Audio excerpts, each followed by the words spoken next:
In this week's Parsha, when the Meraglim, when the spies come back and they give their report, they add the following comment as they are expressing not only the facts of what they saw on their journey into Israel, but their interpretation of it, and we discussed this last night. They add the following words: V'sham ra'inu es hanafilim b'nei Anak, and we saw their people who were giants. V'anehi be'einenu kechagavim, and we felt like grasshoppers compared to them. V'chein hayinu be'einehem, and we were like grasshoppers in their eyes. So that seems to be two separate assertions. We felt like grasshoppers compared to them, and we were like grasshoppers in their eyes. And the Gemara, the Talmud, actually does seem to differentiate between those two statements. The Talmud says, how in the world would they know what other people felt about them? I mean, I can understand if I say this is how I feel, but how can I say this is how you feel?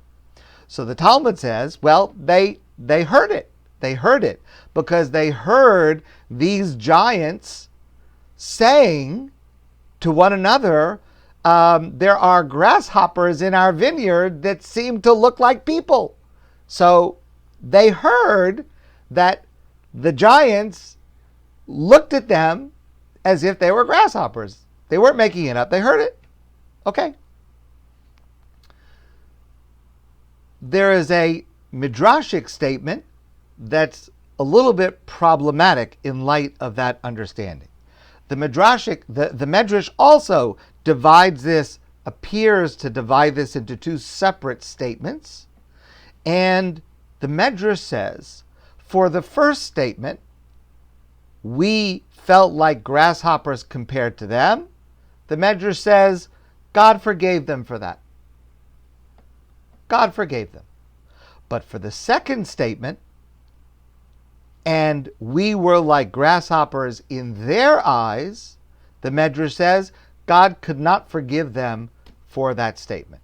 So, the Sfas Emes, one of the great Hasidic masters, asked the following question.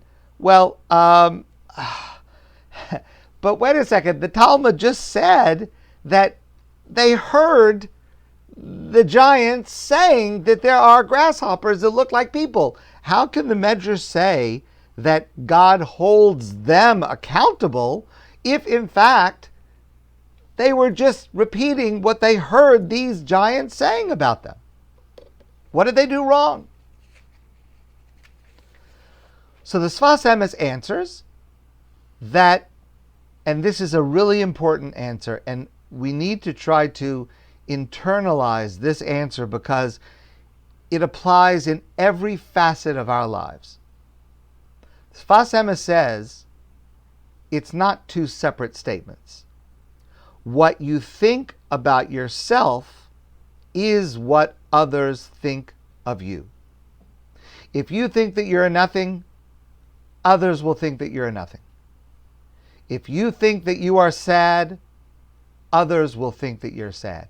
If you think that you are important and significant, others will think that you are important and significant. The two statements of the report are not separate statements. They are connected because they thought of themselves as grasshoppers. That is why the giants said, why are there grasshoppers in our vineyards that appear like human beings? So what the Medrash means to say is God is holding them accountable because the way they saw themselves was reflected in how others felt about that. Because had they felt about themselves differently, others, the giants in Israel, could just as well have said to themselves, there appear to be angels in our fields with the appearance of human beings. and they were held accountable for how they viewed themselves, which was expressed in how others viewed them. So Rabbi Biederman tells the following story. There was a young man that he knows who lives in a Haredi neighborhood in Yerushalayim. And this is a young man who was always unhappy, low self-esteem. He felt like a nobody. He felt like nobody noticed him. No one ever came over to talk to him. No one ever asked his advice. When he walked down the street, he felt like he was invisible. Even when he came home, nobody noticed. No one even asked him about his day. And he was a very sad person, just in general a sad person. So one day, he's walking down the street, and he notices a hat store. Now you understand, in a Haredi neighborhood, all the men are wearing black hats. So he notices a men's hat store, and the hat store is having a big sale. Okay, so he goes into the store, and he starts looking at the hats. Again, you understand, they're all black hats. I mean, how different can one be from another? Okay, but if it's all black hats and everyone's wearing a black hat, you notice the distinctions. So he goes into this store and he tries on a hat. It's kind of expensive, but it is on sale. And he puts it on. He looks at himself in the mirror. It's really nice. He likes the way he looks. It's very nice. And he decides he's going to buy the hat. So he buys the hat. He's about to leave the store and he decides, why should I carry my new hat back home in a box? I'll just put it on.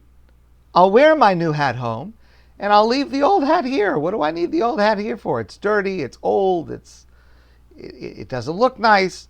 So, and that's the reason he got a new hat. So, he puts on his new beautiful hat. He likes the way that he looks, and he leaves the old hat there in the store. And he walks home, and the world is different. Everyone is friendly to him. People say, hello, how are you? Somebody stops him and asks him for his advice. Walking down the street, everybody notices him. He comes home, and everyone says to him, welcome home. How was your day? What's going on? And so, when they ask him what he did today, how was his day, he does this. He's pointing to his hat, but they don't know, they don't understand what he says. What do you mean? So he does this. So they look at him like he's crazy. And then finally he says, my hat, I bought a new hat. That's what I did today. So they say to him, you're not wearing a new hat. That's your old hat. That's the hat you've been wearing every day for 10 years. And he takes off the hat and he looks at it and he sees he's still wearing his old hat. Apparently, he got confused and he walked out of the store wearing his old hat and he left his new hat in the store. But then he starts to wonder to himself, but why was everybody treating me differently when I walked out of the store? People were friendly. I wasn't invisible anymore. And then finally he realizes he thought that he changed his hat. But in reality, he changed what is under his hat. His attitude changed. And once he felt good about himself, it changed how others related to him. And everyone was drawn to him because he no longer saw himself as invisible.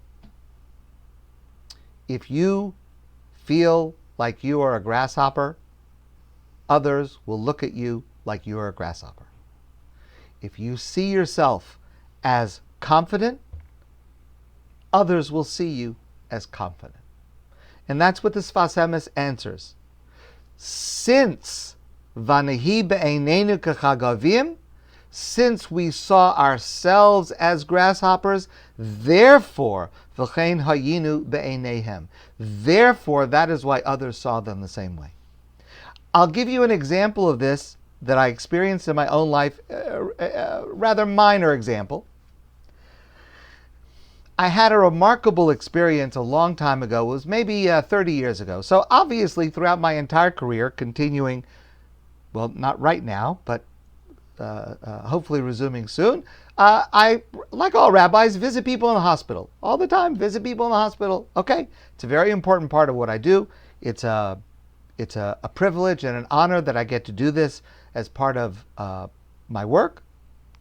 But many years ago, I was living in New Haven, and there was a rabbi, actually an older rabbi, and he had a full-time job as a hospital chaplain. And one summer, he wanted to go away for the summer for about 2 months, and he asked me if I would take over. And I was able to, and I actually served as a hospital chaplain, meaning every day for a significant part of the day during that time. And it was an amazing experience.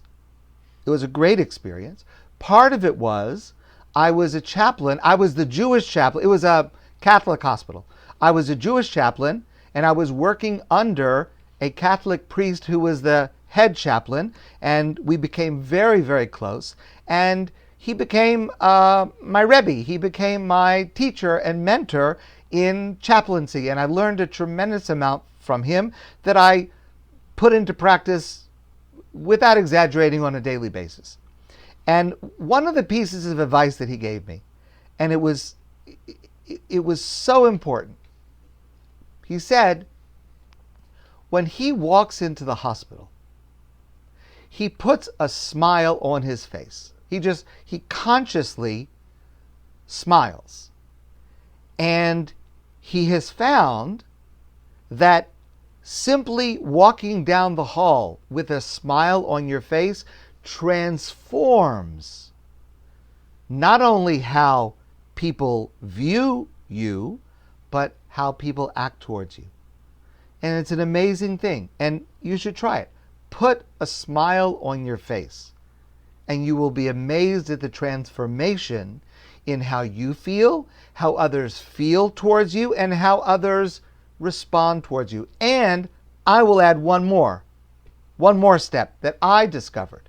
And it seems unbelievable, but my experience has been that it's true. The same thing works on the telephone. If I call someone, again, I'm not talking about FaceTime or Zoom, I'm just talking about the old-fashioned, like in the old days, remember we used to use telephones?